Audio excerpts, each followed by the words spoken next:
Sometimes Gibson tries to make something new. Many times it fails and just becomes an asterisk in their history. Tonight, we're talking about the Modern Archtop.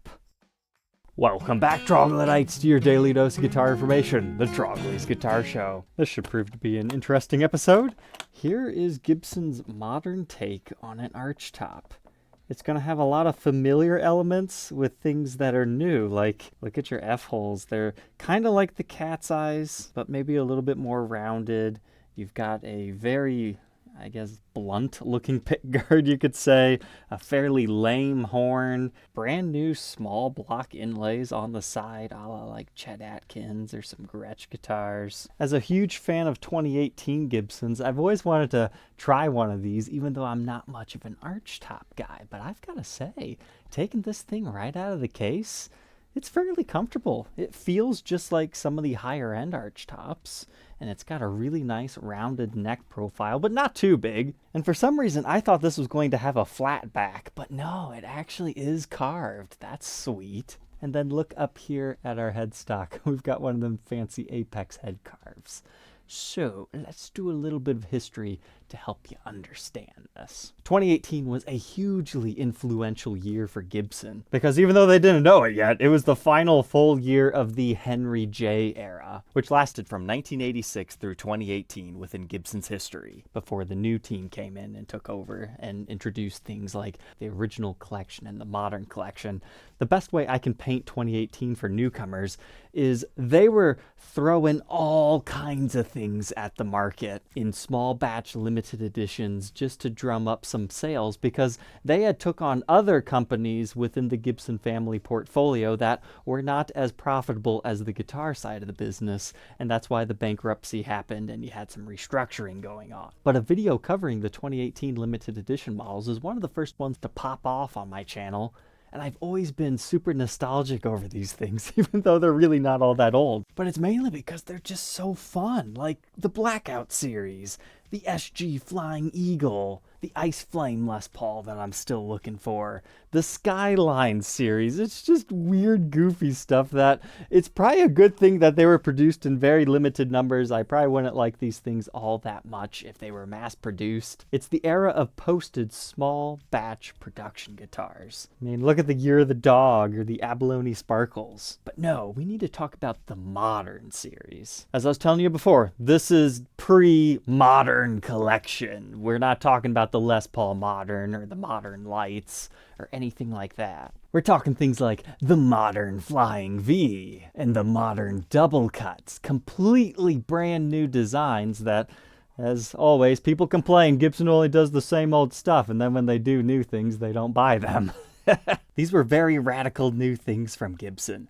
Now, of the three, which one's the most popular? This became an instant collector's item, but there's only about 100 of them out there. The Modern Double Cut, I would say, saw the most commercial and production success, and that's because there were a few different versions. There's the hollowed out version, which we're looking at here. There's a regular one with the standard dressing, as well as a straight up customified one. So I would imagine you have at least 300 or so throughout all the runs. And then you got this guy.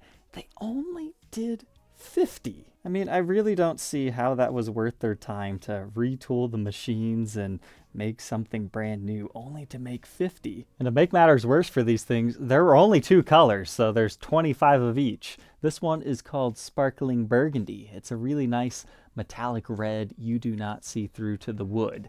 It was not my first choice, but again, there's only 50 of them. They're a little bit tricky to find. The other one is Argentine Gray, which is basically an old-timey version of vintage Sunburst. But the official marketing said this was inspired by Gibson archtops created centuries ago, but for the modern player. So there's many different models you could say this looks like, but I saw someone on a forum post say it's like an ES-135, but custom shopified and all the fancy archtop elements. Because believe it or not, this actually has a spruce top. The spec sheet called it a one-piece, but I see a seam line directly up the center here, so I think somebody messed that up. And then it's a mahogany body, but it appears that they might have just carved it out. So we'll have to break out the endoscope to see more. But it's got the true floating bridge, and it's trying to capitalize off of that whole 15-inch archtop craze. And if you're not familiar with the term archtop, that refers to the really high-end Gibson hollow-bodied guitars, sometimes semi-hollow, it just depends. But usually when I think of a true archtop, we're talking the ones that have a carved top by hand, not the laminate constructions like an ES335. This Chet Atkins Super 4000 is a massive guitar, and this one's actually a little bit more slimmed out than usual. But you can see how much more wieldly the modern archtop is. Similar construction as far as the top, but the back vastly different, but similar appearances, I guess you can say. But whether or not you actually like this new design, I'll leave that up to you, but I've got to say, I was not a fan of these from photos. I thought they looked kind of dumb, really weird cutaway, non-traditional F-holes. I've never been a big fan of this headstock. It's a little bit larger at the bottom. It reminds me a lot of the Midtown series, and let's just say those didn't sell well for Gibson, so perhaps that's a consideration. I would have loved to have seen an old-timey Gibson logo on them too. But, I mean, now that I felt it, I'm digging it. These were $5,000 brand new though, so the same price as a Les Paul Custom, but I definitely understand that price point. Some of these were blown out as cheap as $3,000 in 2020. And you gotta remember, this is a custom shop instrument. It's not Gibson USA doing limited edition stuff. It's all high-end goodness that we're going to take a further deep dive on today, but I do want to focus on our case candy for a quick second. In case you didn't believe me that they didn't make a fancy new name for it. Nope, just Modern Archtop. Kind of feels like a lazy name. What would you guys call this thing? Like the ESM? But it's not really necessarily electric Spanish. They could have called it the Super Modern or the Modern 200, something. Otherwise, just our typical hang tags remain. But to learn more about this beast, let's go ahead, throw it onto the workbench, take an individual look at those parts and specs to understand it better.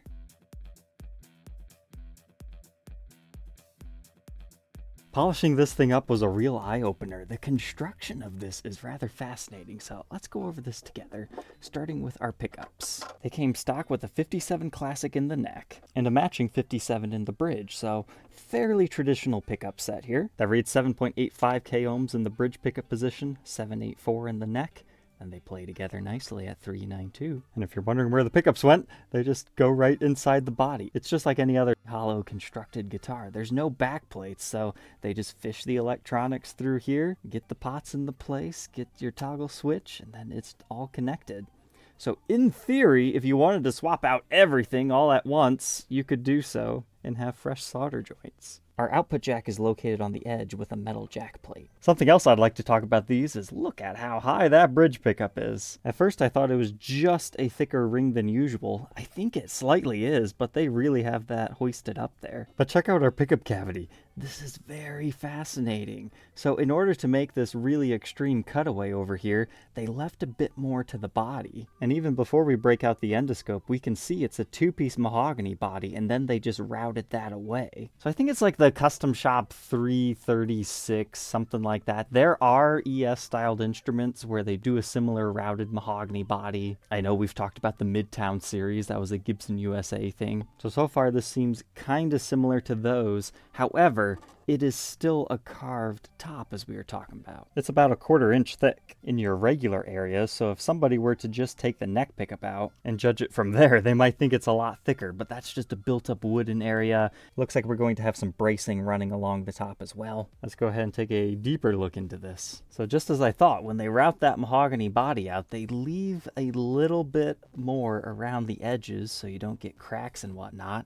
But that's quite fascinating from a construction standpoint because it completely changes how the guitar is going to sound, because you don't have to have curved edges on this one. And if you don't know what I'm talking about, it's those little wooden strips that they put to help glue the back and sides together on many archtops and semi-hollows. But since it's just a carved out mahogany body, they're not gluing the body together is what I'm saying. But you can see the glue seep out area from when they put the spruce top on top of this mahogany body. And interesting.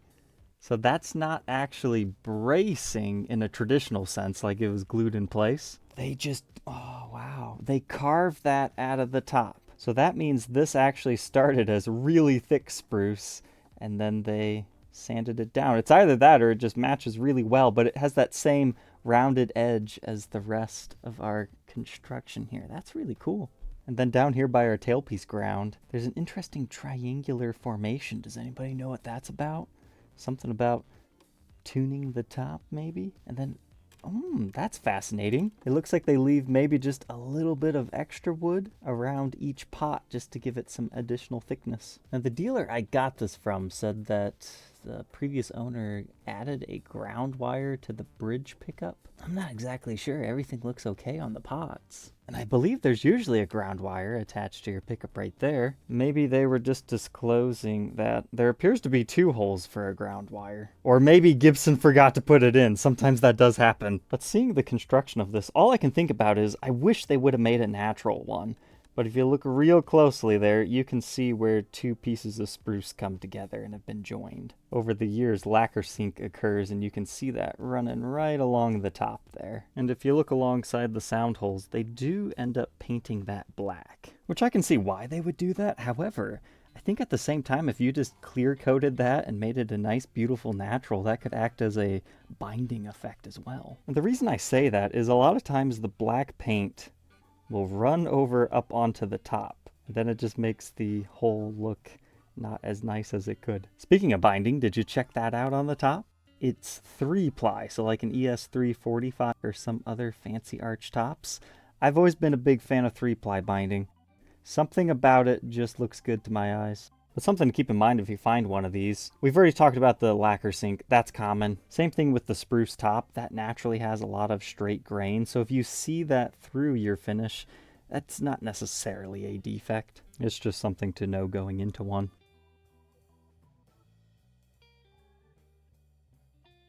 But now let's talk the bridge and tailpiece. So it's a floating bridge system. There's no pins or anything. Now, unfortunately, someone's been a little bit careless with this particular one and it's scuffed the top up. And underneath our treble side, there's a little bit of an impression. But the bridge itself looks like this. It is made of true ebony, which is kind of a big deal for 2018 because that is the Richlight era.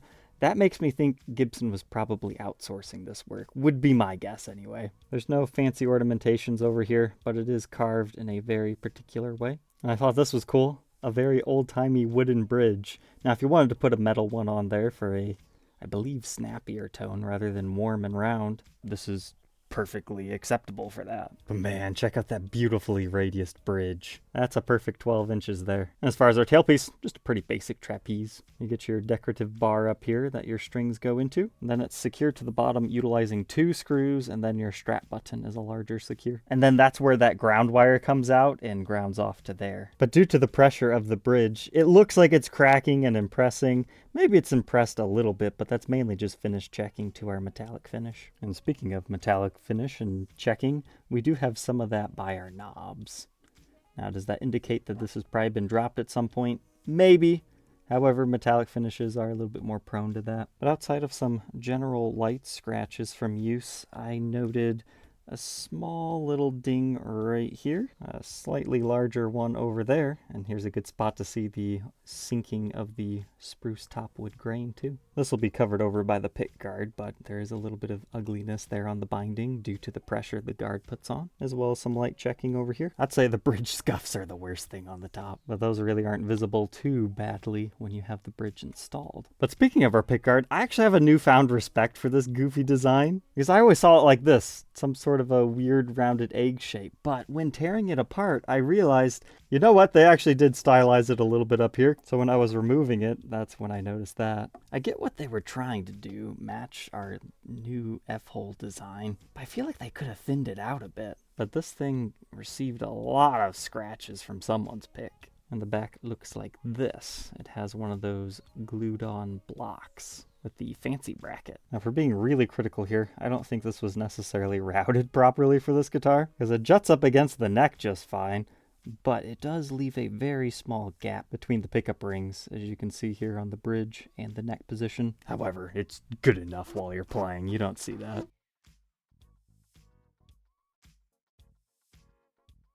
But moving on from our 2-piece chambered mahogany body and 2-piece spruce top, we have a mahogany neck on this. And hey, surprise, it's a Richlight fretboard.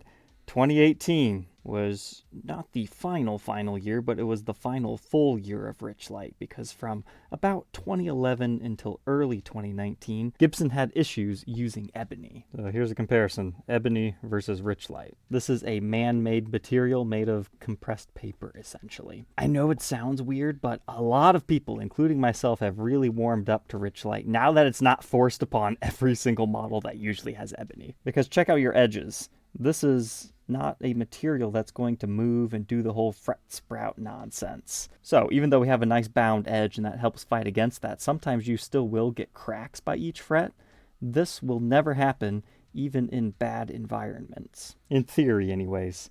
Usually they're nice and smooth. If you're curious how I cleaned it, it's just a damp paper towel. That's what Richlight suggests using. You wipe it down, you can do all your regular stuff. It's very common for people to confuse Richlight with ebony, because they do look similar. The problem is they just look too light when they're brand new, but after a couple of years of conditioning and use, they can darken up. Now let's look at these inlay patterns. It's quite unique. So it starts off long and skinny because they're trying to span the same distance, but then it gets more like a block here, and then it goes back to long and skinny, but they're smaller due to the distance changing. It's like a raindrop. As far as detailed neck specs, I measure about 7.1 inches at the nut, 2.06 at the 12th, 0.89 first fret neck depth, and we'll take this one at the 10th, 0.93. So a little bit more narrow than usual, but not by a lot. But it feels like that because the neck is actually quite rounded for this model. I like it. That's a great neck profile for me. And we can verify that the fretboard and fret radius matches our bridge, so that's a good thing. And oh, interesting, 25.5-inch scale length.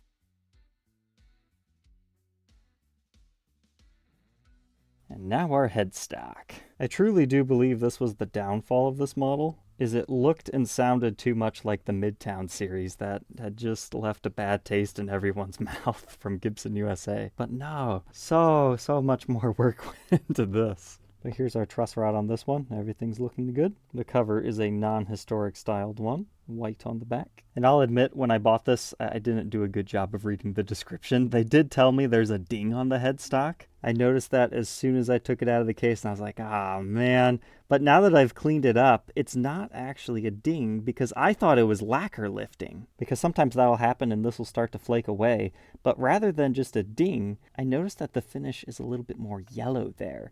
What that is, that's a drop fill. Somebody dinged it up and then took it to a place that did not do a good job of matching the clear coat. If I shine a light on it here, you can see it's like they used a yellow one or it reacted strange. So that's a botched repair attempt, but much better than having a giant chip out of your headstock. When we do the blacklight test, I would be shocked if that glows evenly.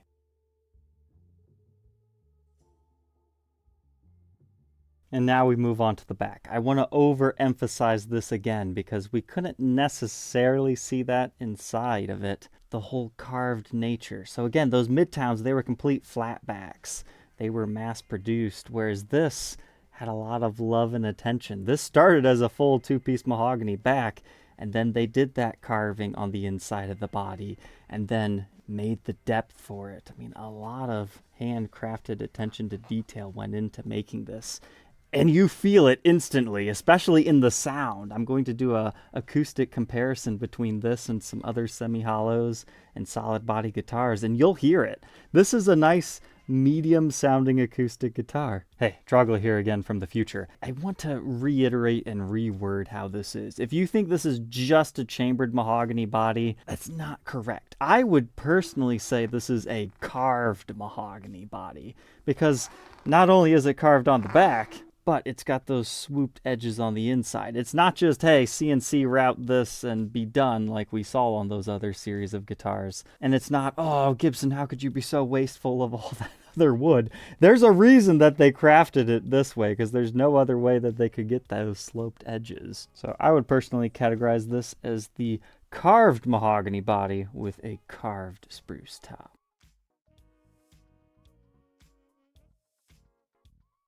Let's go ahead and grab some dimensions. We got about 11 1/8 inches for the upper bout. Lower bout, true to their word, 15. Overall length of just the body, I'd call that 18 5/8. Now we'll take some random spot checks of thickness. Right on the edge, it reads just a hair over 2 inches. Getting it as close to the center as I can. It's about 3.15, so maybe 3¼ inches if I could get it at the actual spots. Don't forget about things like the pickups standing up, so I guess it might feel close to 4. So hopefully that helps you visualize this guitar, because let's face it, most people will never even see one of these in their life. It's really rather chunky looking over here on the side, and very slim Les Paul-like over on this profile. As far as our backside, we've got quite a few light to mild scratches towards the bottom here, as well as a couple of dings along the edge. But this one right here, not gonna lie, just sad about. Somebody utilized a nasty A-frame stand with a rubber bumper and it melted into the finish there. Now technically I went back to the dealer's photos. If you know to look for it, it's there, but I would have liked to have seen that pointed out in the description, like the headstock ding and everything. Even though, again, I just made an offer on it because it's like, yeah, we need to document it. I wasn't expecting to really like it, but I definitely want one of these for my collection now. These things are cool. So maybe I hold on to this one till I find the other one I want. I don't know yet. But if you're curious, how do you know it's a mahogany neck? Can you trust the spec sheets? I always like to believe but verify, and we could not see anything in our truss rod cavity route. However, if you look right here, remember that lacquer sink effect I was talking about? That matches the mahogany wood grain that you see all the time within Gibson's territory. So sometimes the whole lacquer sink effect, not having the grain fill, works in our favor. I just love this neck, and usually I don't like red guitars, but something about the apex head carved volute there, the way it reflects the light, that's pretty snazzy. I've always been a fan of these things. It looks like we might have some mild stand marks along the edge there. You can also see a lacquer seam line with a bit of finish checking. That's not nefarious, that's just part of the aging of the nitro finish. You can see that along the edge of the binding too. That's just showing you where the binding truly ends, because the finish does cover it up a bit. And then to match our stand rash there, we do have some red marks down at the bottom too. The other one's over there in that corner. At least it's red though. It kind of matches the finish. My bet is this was one of those blowout units and someone's like, yeah, $3,000, I'm gonna play the crap out of this. So I'm really excited to give this thing a play too. Being a modern though, you'd think they'd throw locking tuners on there just for good measure, but these are regulars. And our serial number of this one is CS800-632, so that is the 633rd custom shop produced 2018 guitar. So should be fairly early in the year.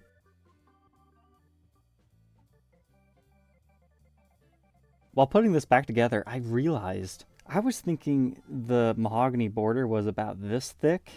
It's gotta be about this thick, judging by the length of the screws going to probably at least right there. So if you're curious just how thick that mahogany edge really is when it's carved away in there, it's pretty sizable. Now that I've got it all strung back up, I want you guys to know this currently has flat wound strings on it. Since it's an arch top and I didn't have a spare set of flat wounds, I just left the strings that were on it from the other dealer. I do want to let you know, the G string has a minor buzz to it when open. I'll let you listen to it. This is when you pick softly, but harder.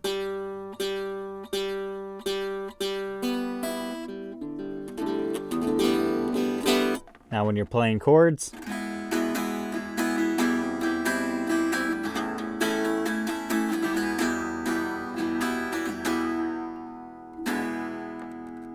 I don't notice it too much even when it is open, but I just like to disclose stuff like that. And if you're curious, should I just raise the bridge or something? Nah, I already have it as high as I would possibly want it to have nice comfortable action for jazzier style stuff. That would more so be a nut thing. You might have to replace that if you want absolute perfection. But I would say everything glows the way I would expect on the top here for our blacklight test. Maybe a little bit of sweat absorption here. The headstock is exactly like I thought. You can very clearly see the different lacquer touch-up job there. It's a shame they slightly botched that. But hey, that means you could just melt that off, or this guitar's not that old at this time. You could just completely refinish the entire face if that really bugs you. Just make sure you document with a video why you're doing that. Otherwise, people might think it's a headstock repair. I do find it rather interesting that the area around our tuners is kind of glowing. But knowing that the previous owner used some cheap garbage stands, I'm not surprised to see some more here on the neck. Thankfully, I don't see that in regular lighting situations. But he must have a whole slew of different stands, because that's the A-frame. That's the cheap Guitar Center stand. It's got all the ration burns, as well as some sweat absorption areas there. But as far as anything nefarious, nope. We caught everything under regular lighting situations. It's really reminding me of my Diamond Sparkle Florentine Les Paul. It's got the Trini Lopez style sound holes and a sparkly red finish. But all said and done, this one is just a hair under 7 pounds. That's really good. Let's go ahead, plug it in. Hear how these 57 classics sound.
There were some attempts at jazzy stuff.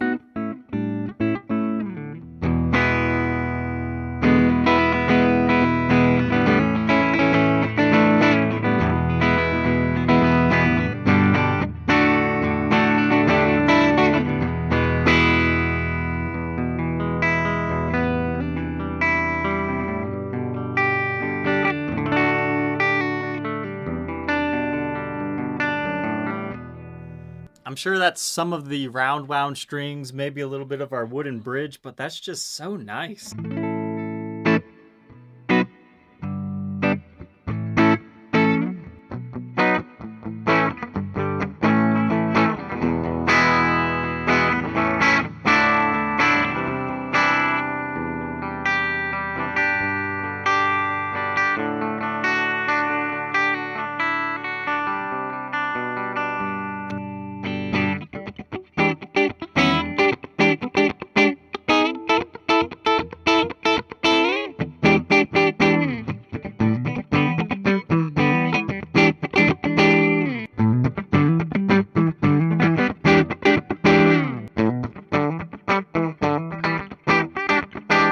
If you're curious about feedback on this model, since it's technically a hollow body without the center block, let's try that out.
So a forever ringing low E string, that can be helpful.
Still got some nice rockabilly tones in there.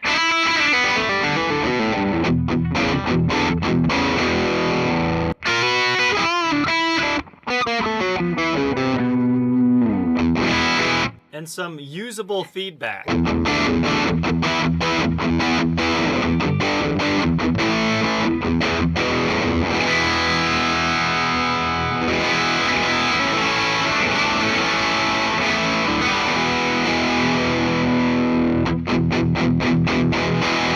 I would describe that as throaty. Next, I want to demonstrate the acoustic capabilities by comparing it to a few other guitars that you might be familiar with.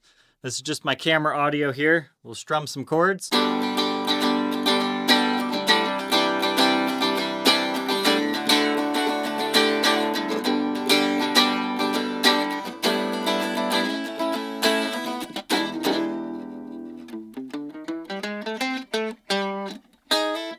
I would describe that as pretty loud for an archtop.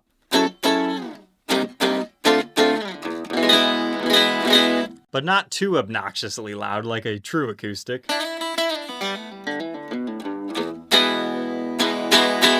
But you still feel that body vibrate everywhere. It's not like your usual solid mahogany. Now we'll compare it to the Super 4000. This one also has flat wound strings.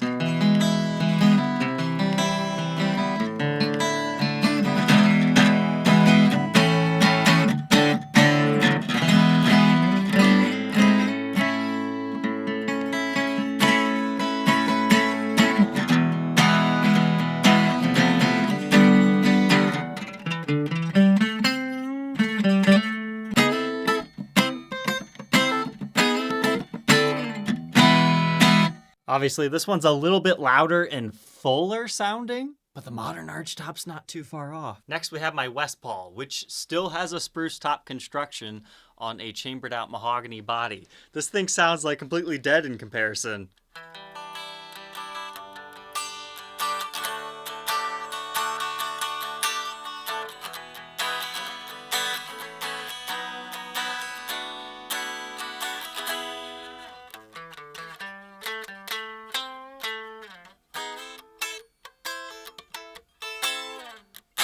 Modern double cut semi-hollow.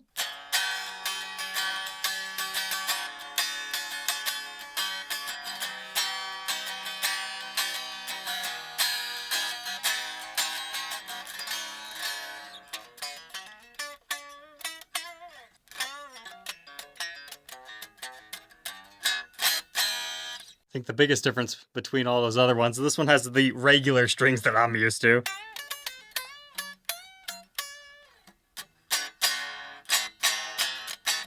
As compared to a center block semi-hollow.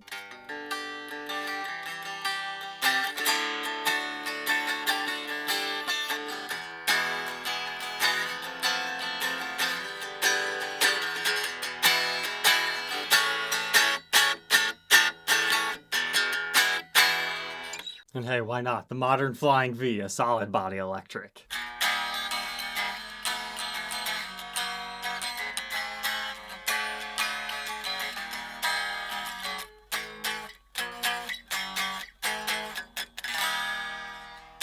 So hopefully you're at least familiar with something out of that list. And it goes to show you,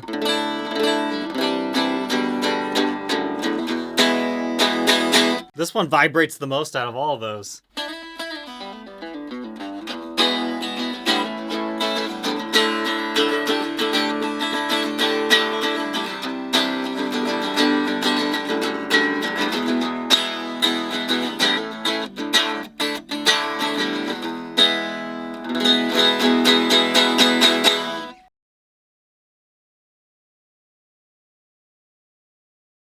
So there we go, the modern double cut.